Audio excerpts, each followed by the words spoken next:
Amados irmãos, a paz de nosso Senhor Jesus Cristo. Na noite desta quinta-feira, vou trazer mais uma reflexão para abençoar a vida dos irmãos em Cristo. E eu quero ler aqui no livro de Atos dos Apóstolos, capítulo 9, verso 32 ao 43. O título é A Cura de Enéas e a Ressurreição de Tabita. E aconteceu que, passando Pedro por toda parte, veio também aos santos que habitavam em Lida. E achou ali certo homem chamado Enéas, jazendo numa cama, havia 8 anos, o qual era paralítico. E disse-lhe Pedro: Enéas, Jesus Cristo te dá saúde. Levanta-te e faz a tua cama. E logo se levantou. E viram todos que habitavam em Lida e Sarona, os quais se converteram ao Senhor. E veio em Jope uma discípula chamada Tabita, que traduzido se diz Dorcas. Esta estava cheia de boas obras e esmolas que fazia. E aconteceu naqueles dias que, enfermando ela, morreu, e tendo-a lavado, a depositaram no quarto alto. Como Lida era perto de Jope, ouvindo os discípulos que Pedro estava ali, mandaram 2 varões rogando-lhe que não demorasse em vir ter com eles. E levantando-se Pedro, foi com eles, e quando chegou, levaram ao quarto alto, e todas as viúvas o rodearam, chorando, mostrando as túnicas e vestes que Dorcas fizera quando estava com elas. Mas Pedro, fazendo-as sair a todas, pôs de joelho e orou, e voltando-se para o corpo, disse: Tabita, levanta-te. Ela abriu os olhos, e vendo a Pedro, assentou-se. Ele, dando-lhe a mão, a levantou, e chamando os santos e as viúvas, apresentou-lhe viva. E foi isto notório por toda Jope, e muitos creram no Senhor. E ficou muitos dias em Jope com certo Simão, curtidor. Louvado seja o nome do Senhor. Aqui, neste texto, vemos 2 grandes milagres feitos pelo apóstolo São Pedro. Já dissemos algumas vezes, e recentemente, inclusive, numa pregação que o pastor Zé Manuel fez num áudio que recebemos, ele falou a mesma coisa, que o livro do Atos não deveria ser Atos dos Apóstolos, mas poderia ser chamado Atos do Espírito Santo. Esses homens fizeram tudo guiados pelo Espírito Santo de Deus, o Consolador que Jesus disse que viria e estaria com a sua igreja. Quando Jesus saiu desta terra, antes de ir embora, ele deu algumas ordens para os seus discípulos e fez, de certa forma, algumas promessas. Ele deu uma ordem que está em Marcos, de pregar o Evangelho, Mateus, de fazer discípulos.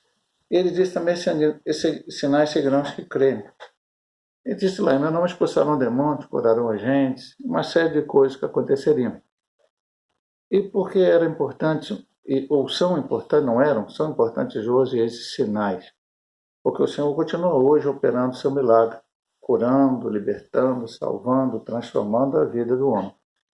Mas os sinais tinham um objetivo, e têm um objetivo ainda hoje. É que o nome de Deus seja glorificado. Jamais o nome do homem poderá ser glorificado. Os milagres são realizados em nome de Jesus. A cura é realizada em nome de Jesus. A libertação é realizada em nome de Jesus. Então, o nome dele tem que ser glorificado e exaltado. E, mais do que isso, indo até um pouco mais adiante, quais são os grandes objetivos? É a anunciação, a pregação do Evangelho de Cristo. Nós vamos ver aqui o que aconteceu após os 2 milagres. Vamos ressaltar o milagre? Sim, o milagre é importantíssimo. Quizá que essas coisas acontecessem hoje mais vezes, e milagres verdadeiros, e que o nome do Senhor fosse glorificado através deles. Veja a dinâmica do texto. Pedro estava passando por toda parte, veio também os santos que habitavam em Lida. Primeira coisa que eu vou te dizer nesta noite, dentro dessa palavra, é que os homens de Deus e a mulher de Deus, inclusive eu e você, não estamos nos lugares por um acaso. Não passamos os lugares por um acaso. Deus nos coloca em certas situações para que possamos fazer a sua obra, fazer a sua vontade, pregar o seu evangelho. Diz que ele passava em todas as partes e também chegou até Lida.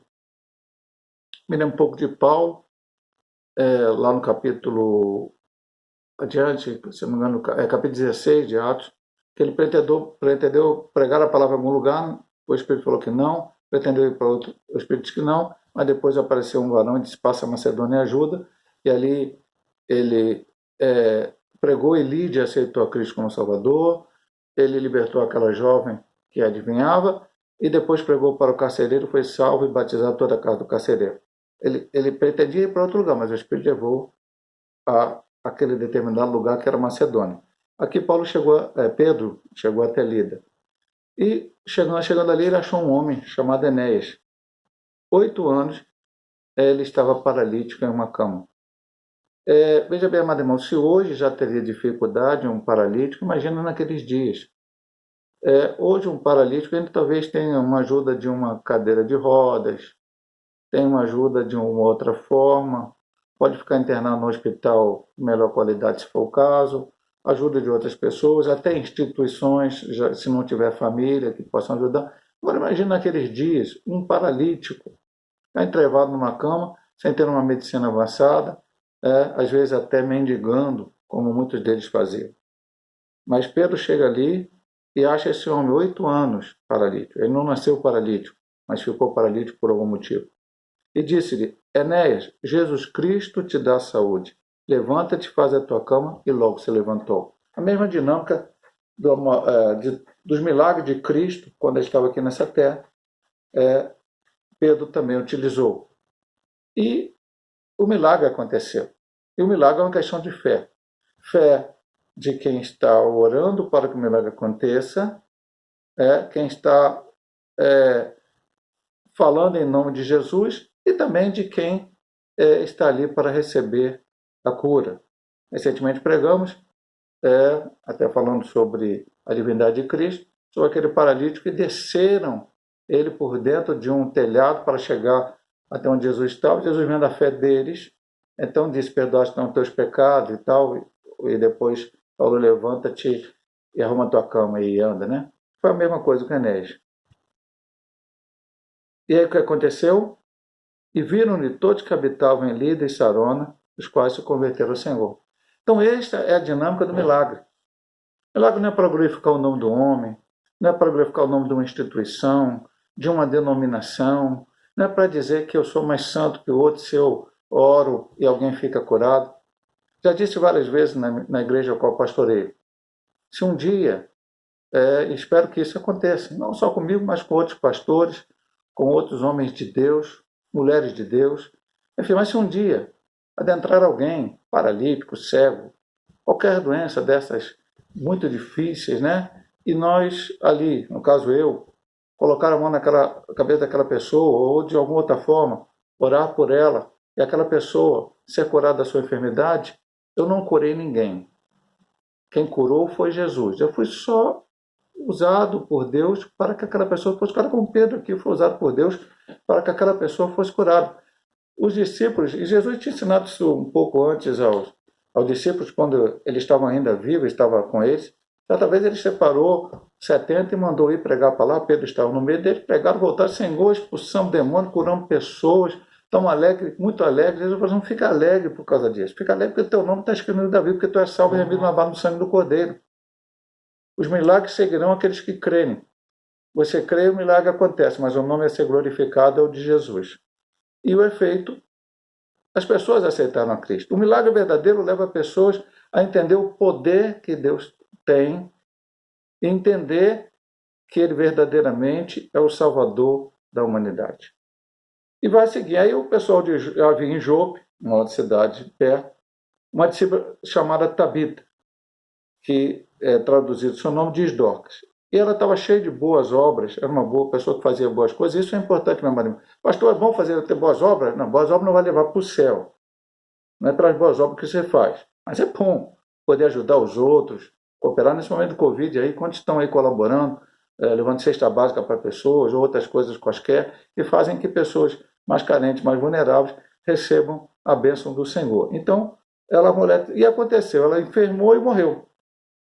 Pegaram ela, lavaram, colocaram no quarto alto, e como líder a pé de Jope, foram lá, mandaram 2 varões e pediram para Pedro vir, e Pedro veio.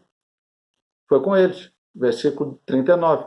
E quando chegou, levaram ao quarto alto e mostraram aquilo que ela fez. As viúvas mostraram, olha aqui, como ela era boa, como ela nos ajudava, e agora ela morreu. Pedro então pede para todo mundo sair, e olha o que ele faz. Voltando-se para o corpo, disse, aliás, minto antes, pôs-se de joelhos e orou. É isso, meu amado irmão. Era a vontade do Senhor ressuscitar aquela mulher. E assim o Senhor fez. Sabe que Pedro ressuscitou todas as pessoas onde ele passou estavam mortas? Provavelmente, certamente não, senão a Bíblia estaria muitos milagres assim, de pessoas mortas que Pedro teria ressuscitado, ou Paulo, ou João. Não, mas naquele momento era o propósito de Deus. Ele orou. E o Senhor ele olhou para o corpo, certamente direcionado pelo Espírito Santo de Deus, e disse, Tabita, levanta-te. E ela abriu os olhos e, vendo a Pedro, assentou-se. E Pedro, chamando as pessoas, as viúvas, apresentou a elas aquela mulher. E olha o que aconteceu novamente. Foi isto notório por toda Jope, e muitos creram no Senhor. Os milagres de cura e de ressuscitar mortos levaram a pessoas que estavam doentes espiritualmente e pessoas que estavam mortas espiritualmente agora ficarem curadas das suas doenças espirituais e também ressuscitadas de estar mortos, porque a Bíblia diz que nós estamos mortos no nosso delito de pecado. 2 pessoas específicas, Enéas e Tabita, receberam a cura e ressurreição. E muitos outros receberam a cura e ressurreição dos seus pecados. E esse é o objetivo principal do Senhor. Que vidas sejam resgatadas, transformadas e sejam remidas e lavadas no sangue do Cordeiro. Deus possa nos usar para assim o fazer. Tanto orar por vidas que precisam realmente de uma cura. Nesse momento de Covid, quantos estão doentes aí? Pessoas que precisam, até mesmo, quantos estão aí agora no hospital, à beira da morte por causa do Covid. Mas nós podemos orar e Deus pode levantar ele desta cama, porque Deus tem poder, louvado seja o nome do Senhor. E muitos, e esses principalmente que nós nos preocupamos, que ainda não aceitaram Jesus como Salvador de suas vidas, venham a aceitar, receber Ele como Salvador e serem transformados pelo poder remidor do sangue de Jesus. Eu vou orar nesta noite. Pai, abençoa as pessoas que estão vindo essa pequena reflexão, mas que o Senhor Deus possa fazer guarida em seus corações. O Senhor usou a Pedro, como usou a Paulo, como usou tantos outros homens, para orar, curar. Paulo curou tantas pessoas, ressuscitou também a Eutico. O Senhor verdadeiramente usou esses homens. E esses sinais seguiram eles creram para que a palavra fosse pregada, para que o evangelho fosse levado a toda a criatura. E ainda hoje é necessário, as pessoas precisam ver o teu poder, que se manifeste o verdadeiro poder de Deus no meio da tua igreja, para que vidas sejam transformadas, remidas e lavadas no sangue do Cordeiro. Possam nos usar a cada um de nós como vaso em tuas mãos, para que vidas sejam transformadas, sejam remidas, sejam resgatadas do poder da morte, ó Pai, do diabo, e possam te servir, ó Pai. Abençoa o teu povo, a tua igreja, abençoa aqueles que agora estão no hospital, Senhor. Levanta e cura para a glória do teu nome. Te pedimos e agradecemos em nome de Jesus. Amém. Deus possa abençoar a tua vida nesta noite, em nome de Jesus.